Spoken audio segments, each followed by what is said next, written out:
Hello and welcome to the Scramble. I'm your host, Katie Stripe. Election season is here and our nation has its eyes on Nevada. It has the potential to determine if the Democrats take control of the U.S. House and Senate. Nevada's swing state status makes it a political playground. Add several ballot measures into the mix and you have the recipe for an interesting midterm election. Voters have much to consider, so today we are going to break down each of the ballot questions and take a look at the gubernatorial candidates, Adam Laxalt and Steve Sisolak.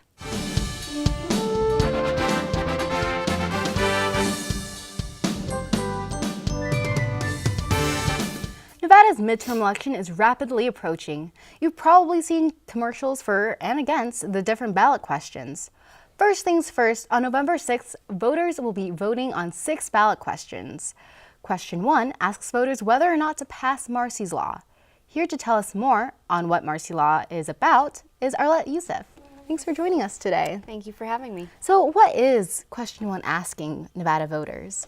Question 1 is asking whether they want to pass Marsy's Law or something similar to Marsy's Law, I should say.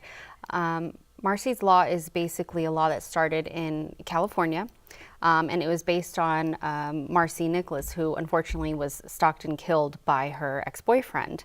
A week after this happened, the assailant was actually out on bail, and the family had no idea about this. They happened to run into him in a grocery store, and can you imagine how startled they were? And so Marsy's Law kind of helps to prevent that kind of thing from ever happening again.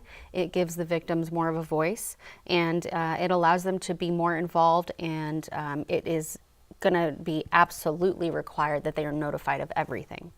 And so who will this affect if this were to be passed? So if this were to be passed, the defendant, of course, will be affected in the sense of these things will be working against him in a way, him or her, I should say. The reason being is for these victims or the family of the victims to be able to have a voice every single time.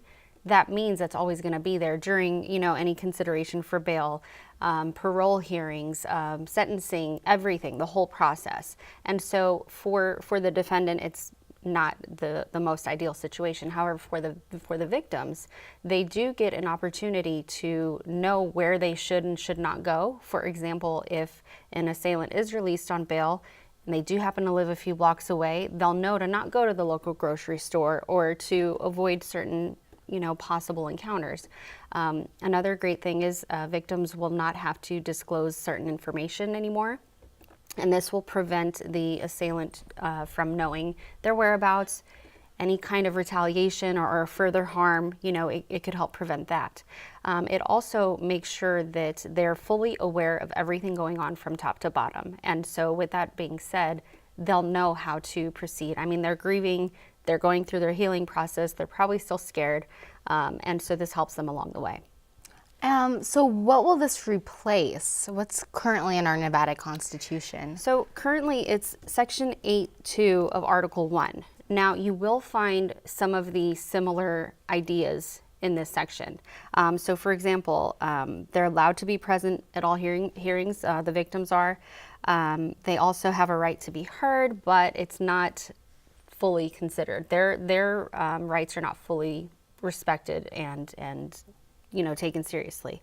They're also, the huge difference in all this is that with this current law, they have to put a written request in. They have to say, hey, I want to be notified of XYZ. If they don't put in that written request, it doesn't happen. And certain things like what happened with Marcy's family, unfortunately, that could possibly happen again if somebody happens to not put a written request in. So passing this new law eliminates that altogether, and no matter what, whether you put a request in writing or not, it's going to happen. You will be notified. It's not called Marsy's Law in Nevada. Can you tell me more about what it's actually called in Nevada? Because I guess California has Marsy's Law and a few other states do, but what's Nevada's, role in this? Yes, so it's actually called Victims' Bill of Rights here in Nevada. And yes, other states did adopt Marcy's Law. North Dakota, South Dakota, Ohio, a few other states also implemented this. However, Nevada, the difference with it is they have taken Marcy's Law and they've adapted it. They've added more details to it and just different stipulations. And so for that reason, they're not fully calling it Marcy's Law, but it's still commonly known as such. What does the opposition say about this? Like, what's... So yes, the opposition, they're more looking at the defendant's rights. Because again, this does take away some of those rights. It does hinder, in a way, the process for them of start to finish, their sentencing, parole, all of that. And so that's their argument. They don't want to take away the rights of the defendant in order to give more rights to the victim. And what are some of the rights that will be taken away for the defendant that you can say? So basically, usually what would normally happen is, let's say somebody wants to be out on bail, the family now has a say-so. So if a judge was possibly going to give somebody bail, if after hearing the testimony from the family, they might choose otherwise. And so that's a huge right being taken away. If someone has served, we'll just say 8 out of 10 years, and they've got good behavior, they've been doing everything they're supposed to be doing as far as rehabilitation, still that family member or that victim could go back and say, please don't let them out. They've caused this kind of pain. They've done this harm, and that could work against them. But again, this is already in place in other states and it works. Question 2 may not directly affect you, but it will definitely affect someone you know. It is a call to end the taxation on feminine hygiene products. There's been a discussion on this tax for years because Nevadans are not taxed on other everyday necessities like milk and produce. Yet feminine hygiene products are. Here with the details of question 2 is Amai Mims. Thanks, Katie. All women go through this sometime in their life, and all women will experience this tax because they need to purchase this item. It's called the tampon tax. And ballot question 2 asks Nevada voters if feminine hygiene products should be exempt from sales tax. As Katie said, Nevadans are already exempt from products like milk and produce because it's a necessity. However, products like pads and tampons have a sales tax. 14 states such as Maryland, Minnesota, and Florida have already had this tax exemption, and states such as Oregon, Montana, and New Hampshire threw out the sales tax altogether.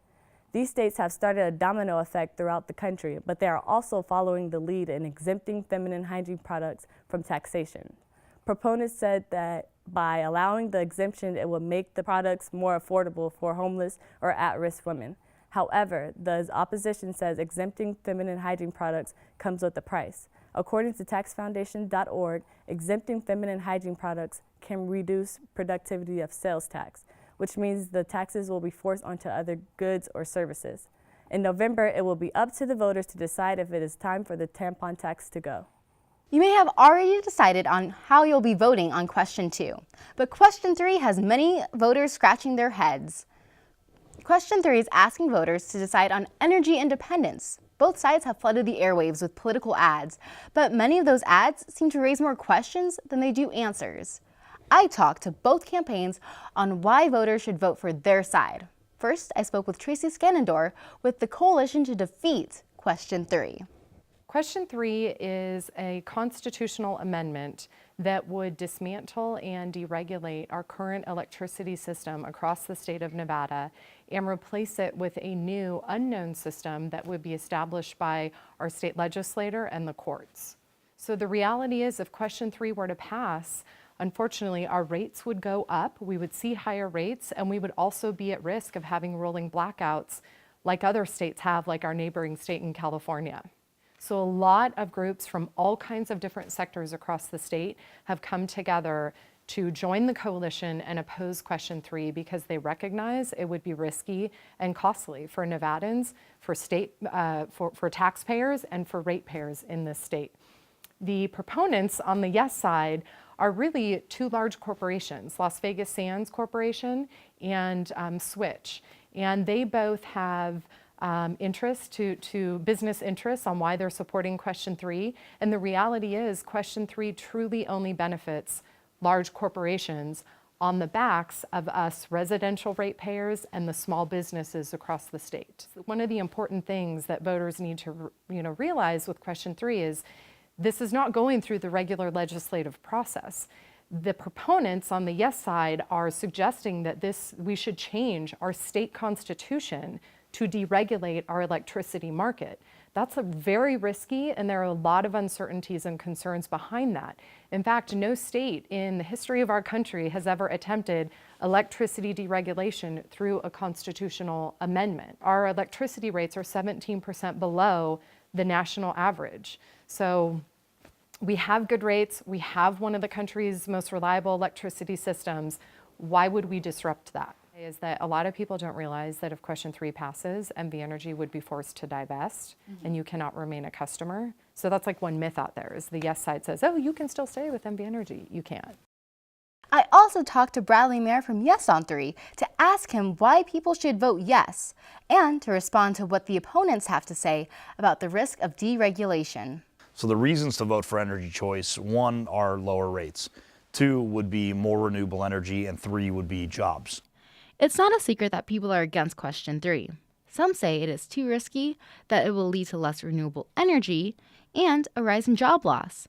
But Bradley Mayer explains a vote yes can actually do the opposite. So in terms of lower rates, what we've seen is that in open markets, rates have gone down 14% since 2008, while rising 5% in monopoly states like Nevada. In regards to renewable energy, right now, NV Energy gets about 70% or 80% of their energy from fossil fuels. So we can't access more renewable energy than the utility will allow us to. Under energy choice, some of these providers have plans that are, say, 100% renewable energy plans. And so the consumer demand for renewable energy is going to cause the market to rise to meet that demand. One of the most controversial concerns of question 3 is that by voting yes on 3, it cannot guarantee question 6, which is about renewable energy in Nevada. However, Mayer debunks that myth. Question 3 has actually endorsed question 6. We fully support raising the renewable portfolio standard because it meets, it fits with our vision of this kind of new energy economy in Nevada where we get a choice and that choice is renewable. There's nothing incompatible with both voting yes on 3 and yes on 6. So NV Energy being here or not is really up to NV Energy. There's nothing that precludes them from participating in an open market. What they've said is that they're not going to participate in the market. Political advertisements have used California as a prime example of energy choice failing. Bradley Mayer responds. The one thing I'd say is that California doesn't have energy choice. And the things that happened in California happened 20 years ago, and they weren't a result of actually implementing energy choice. They were a result of illegal wholesale market manipulation.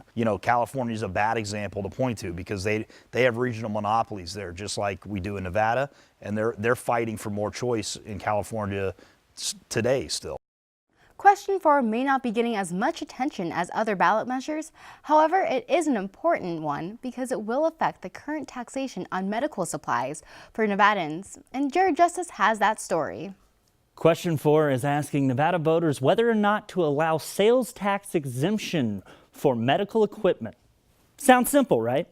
Well, question 4 is less straightforward than it sounds. It's not asking about the taxation on prescriptions or the service, seeing a doctor. The simple answer of yes or no does little to explain what would happen if the ballot measure is passed, and the proposal is vague.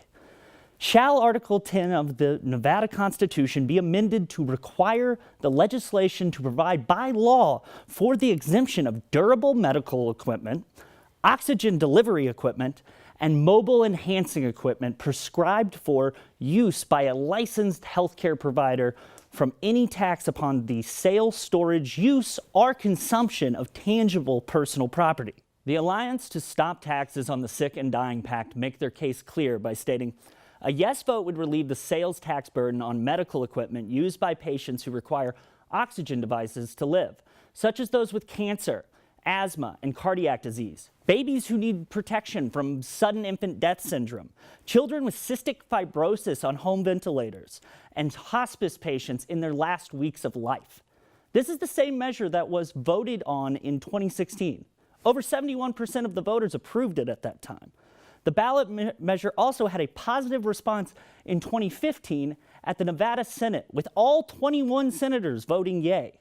The problem with question 4 comes when implying how the law will work, because currently the Nevada legislature already has the power to exempt sales tax on medical equipment.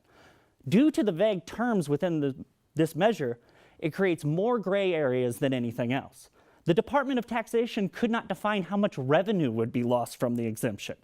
Due to the fluid nature of the definitions provided in the language, and considering Nevada has over 240 exemptions, and this would only add to the number, here are the facts. It is your decision come November 6th. Thanks, Jared, for shining light on this proposed tax exemption. Question 5 is next, and talking with us about automatic voter registration for Nevada drivers is Derek Kruger. Thanks, Katie. Nevada is gearing up for the 2018 midterm elections, and question 5 is asking voters to decide if we should change the way we register to vote. Automatic voter registration has taken the spotlight on the national stage. According to the Pew Center on States, as of 2012, 51 million eligible Americans are not registered to vote. As of January 2018, there are about 130,000 unregistered voters in Clark County alone.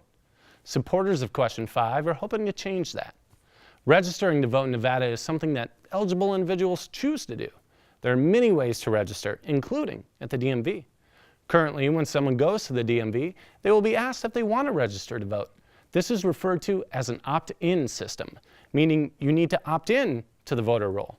However, enacting question 5 would make the current system an opt-out system, meaning you would automatically be registered to vote and would need to proactively opt yourself out in writing from the voter roll. Many Nevadans are on the fence with this question, so let's break it down.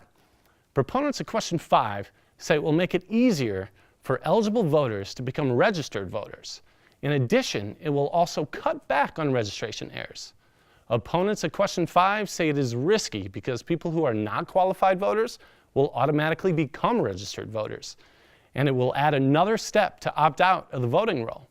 And some Nevadans feel that it takes away the freedom of deciding whether an individual even wishes to register to vote.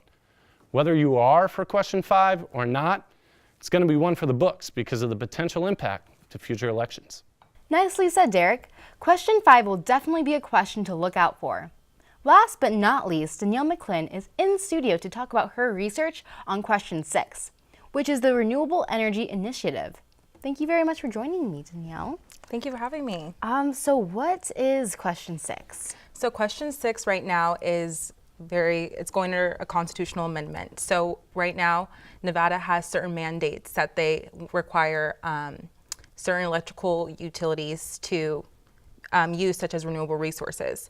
So right now it requires a yes or no vote. A yes will oppose the amendment, allowing electrical utilities to increase their renewable resource use to 50% by 2030. A no vote will oppose this and require that Nevada keeps it the same, which is a 25% of electrical utilities using renewable resources.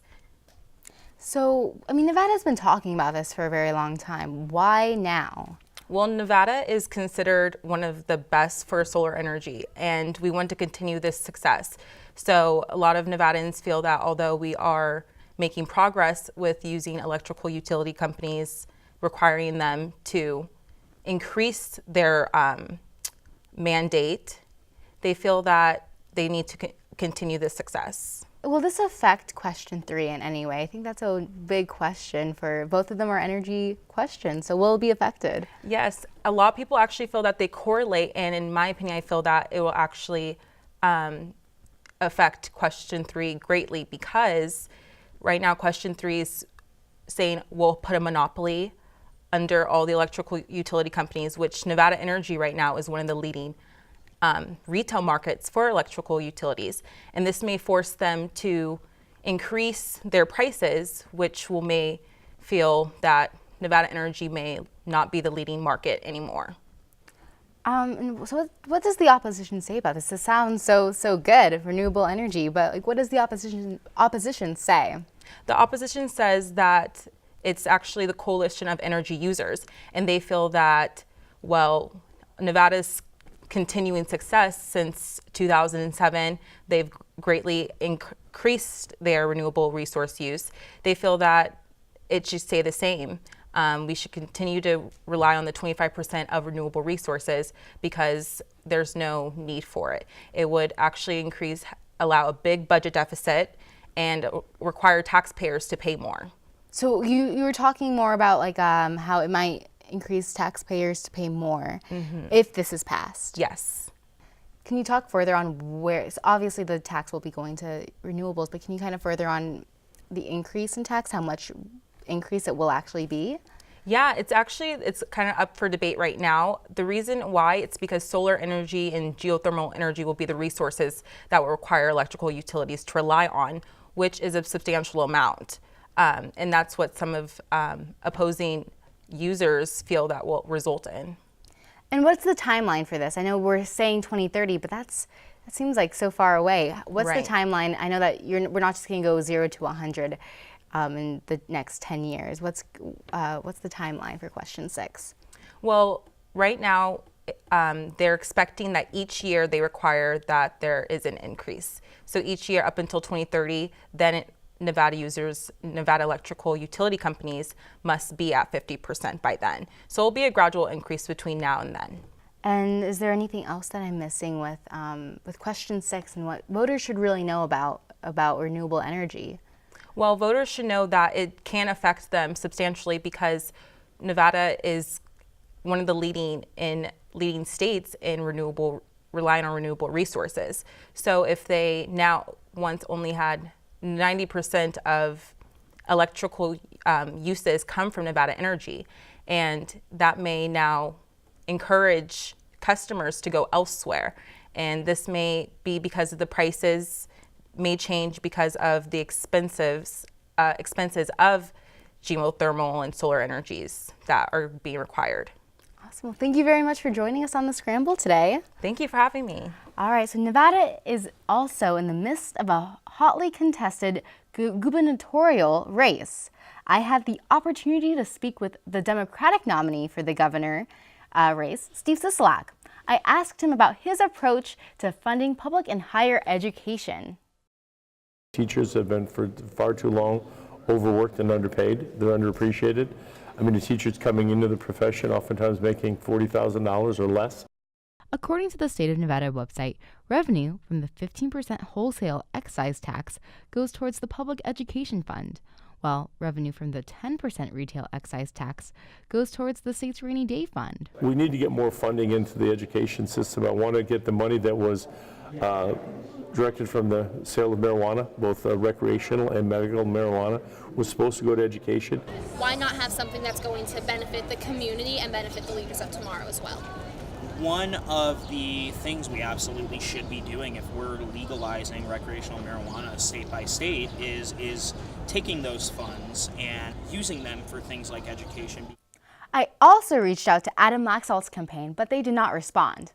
Here's the information I gathered on his approach to funding public and higher education. Laxalt is for Education Savings Accounts, which is a state program allowing parents to direct public school funding to qualified educational expenses, such as funding private school tuition. He also wants to continue Governor Sandoval's education programs to increase funding for public schools with higher poverty rates. And there you have it. We hope the Scramble team provided you with useful information to help you decide each ballot measure. Whether you are Democrat, Republican, or something in between, it is crucial for young voters to vote November 6th. Nevada has some important seats up for re-election, and this is our time to let our voices be heard. So vote.